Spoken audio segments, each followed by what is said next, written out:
So now I'm going to do the unboxing and cutting of the soap. Looks like it is firm. I'll put this aside.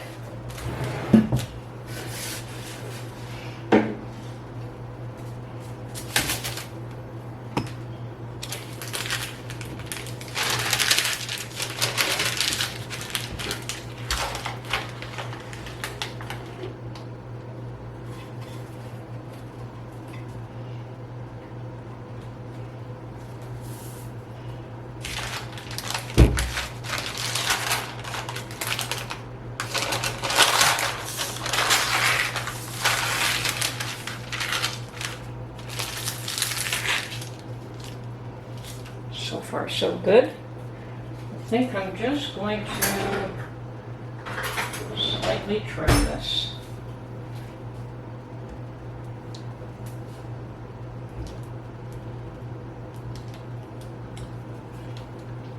Still fairly soft. Yeah, you want it not to cut it before 24 hours have passed or somewhere in that range. And you do want to cut it while it's still soft, because trying to cut it after it's been really firmed up just is almost next to impossible. What a pretty color. We have the blending of the lighter shades and the darker shades. And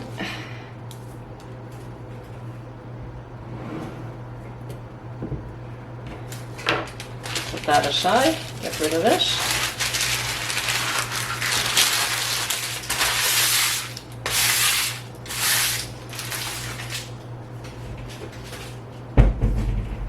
And now for the slicing. Now I have 2 cheese boards, and the reason I'm using 2 is so that I can keep the same height, because it's a very long soap bar. And I have one set at 1 inch cut, and the other one set at 3/4. I don't remember why I set it at 3/4 inch cut, but 1 inch is what I'm looking for. And I'm not going to bother trimming the edge to clean it off, because of who it's for. They won't care. Like, this is not for resale, this is for someone that I know.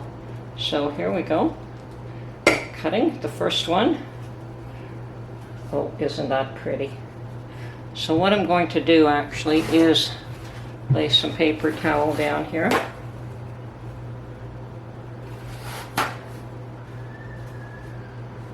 Because this now has got to dry for 4 to 6 weeks before it can be used. So.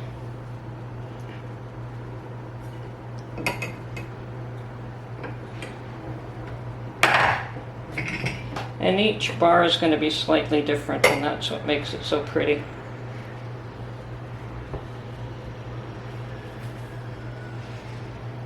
Okay, I'll continue to cut.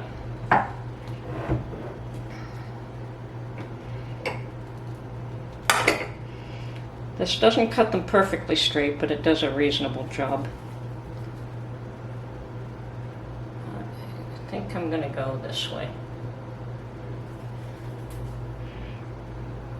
because there is some movement in the wire and in the soap, so.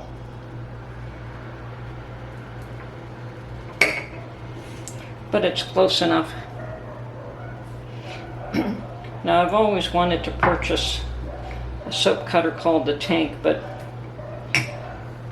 when I used to make a lot of soap, it seemed to make sense, but I don't make a lot of soap now, and even though it'd be really nice to have, it's far too expensive just for making soap occasionally. Should be able to get 15 to 16 bars out of this.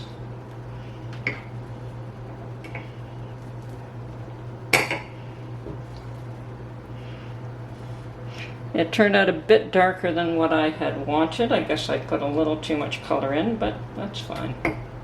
The color doesn't hurt anything.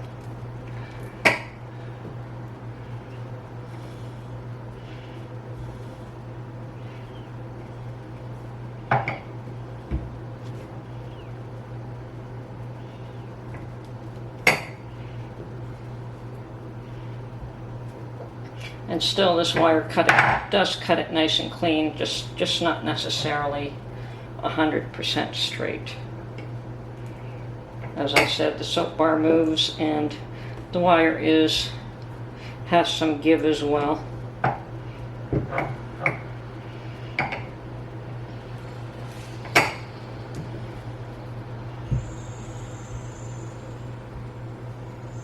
Three, 6.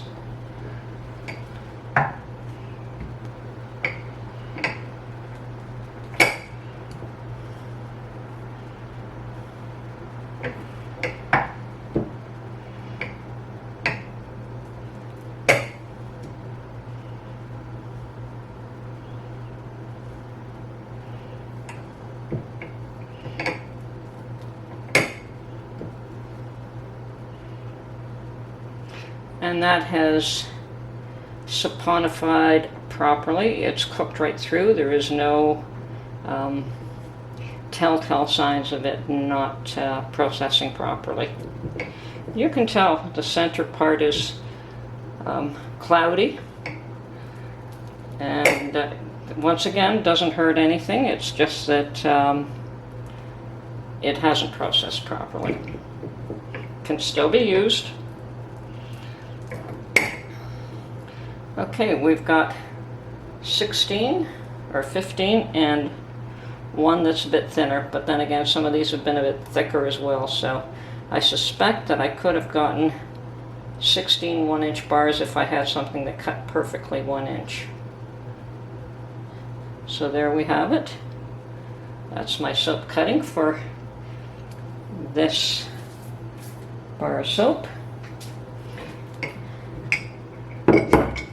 We'll set that aside now and let that cure for it. I'll have to put it someplace and just let it cure for 4 to 6 weeks. And yes, it smells awesome. It's going to smell for quite a while. That's the only thing. If you're making large quantities of soap, you do want to have some space where the aroma doesn't interfere with everything you're doing every day. Okay, that's my video for now. If you like this video, please like, subscribe, or comment. If you have any questions, feel free to ask. And I appreciate you watching, and thank you for now, and we'll see you in the next video.